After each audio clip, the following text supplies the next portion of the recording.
여러분 반갑습니다. 라이언킹즈의 미키입니다. 얼마 전에 트와이스 사나 인스타 발언이 화제가 됐죠. 저는 그때 처음으로 사나라는 사람을 알게 됐는데요. 사나가 일본인이군요.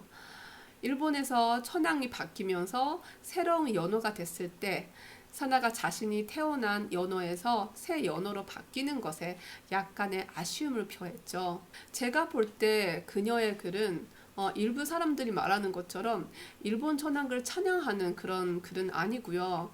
그냥 시대가 변해가는 것에 대한 아쉬움을 일본 팬들에게 표한 것이라 볼 수 있습니다. 일본에서 연호가 바뀐다는 것은 정말 큰 의미를 가지고 있습니다. 이번에도 연호가 바뀌는 순간 밤 12시에 수많은 사람들이 길거리에 나가서 마치 새해가 밝은 것처럼 기뻐했거든요. 그만큼 일본 사람들에게는 큰 의미를 가지는 행사인 거죠. 트와이스도 아이돌이라 팬들의 인기로 먹고 살잖아요.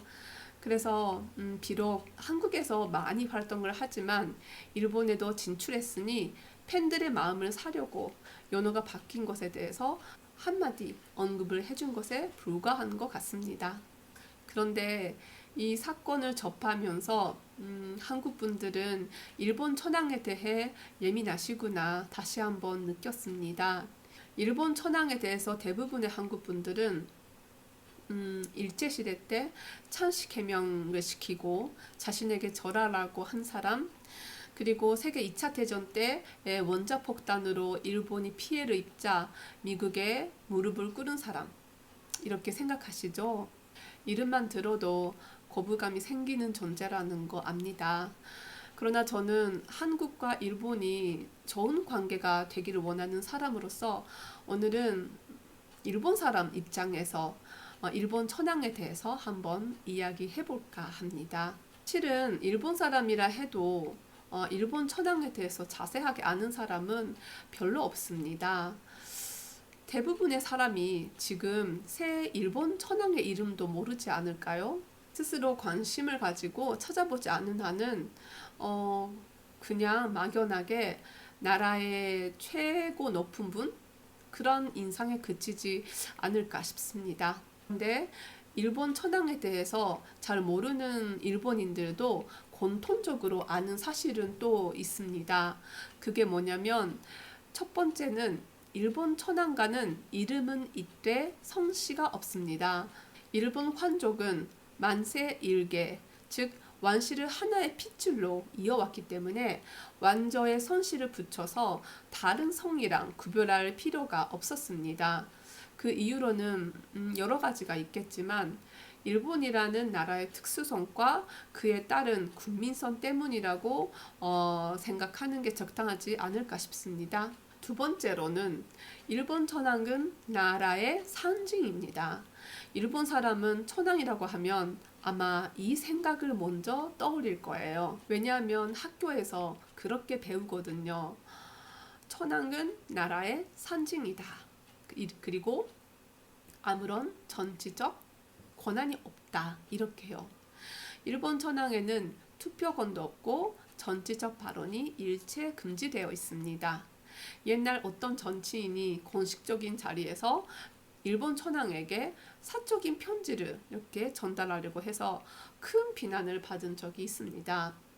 일본 내에서 일본 천황을 정치적으로 이용하는 것은 절대 있어서는 안 되는 일인 것이죠.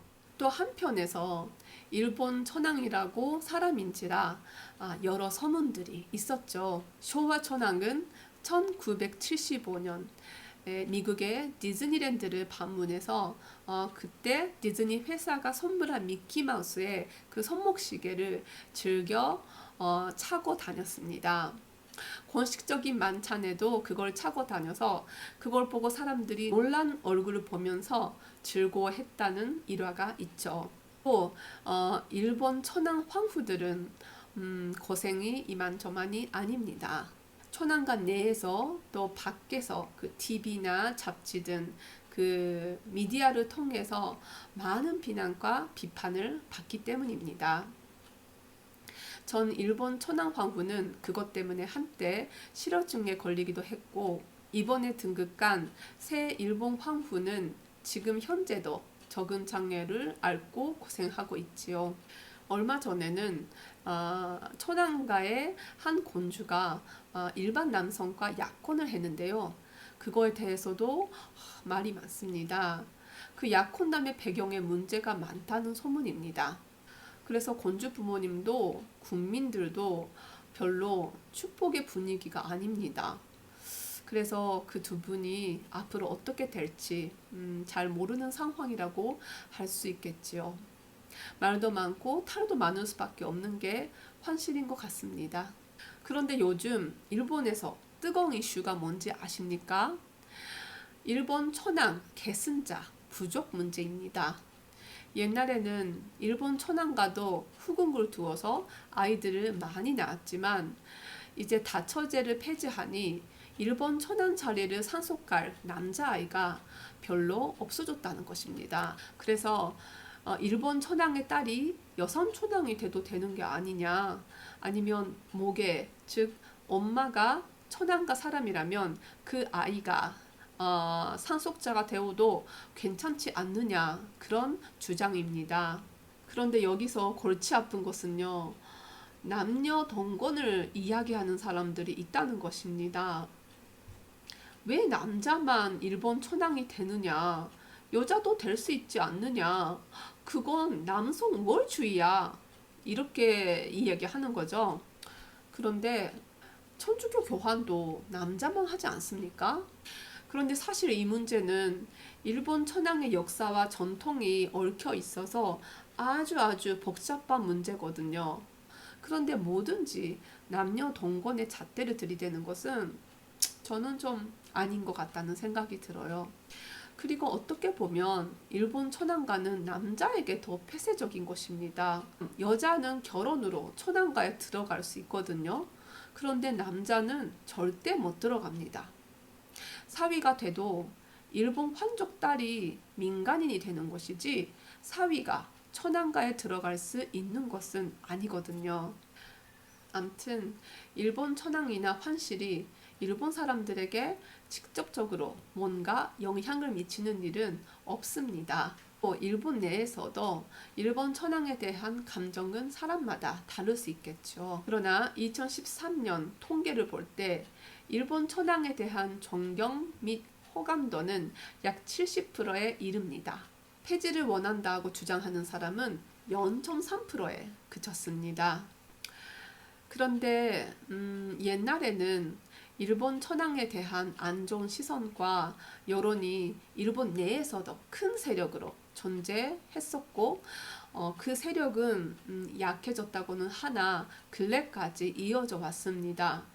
극우는 일본 천황을 신격화하면서 천황폐하 만세를 외치고 극좌는 천황제 폐지를 외치는 식으로요.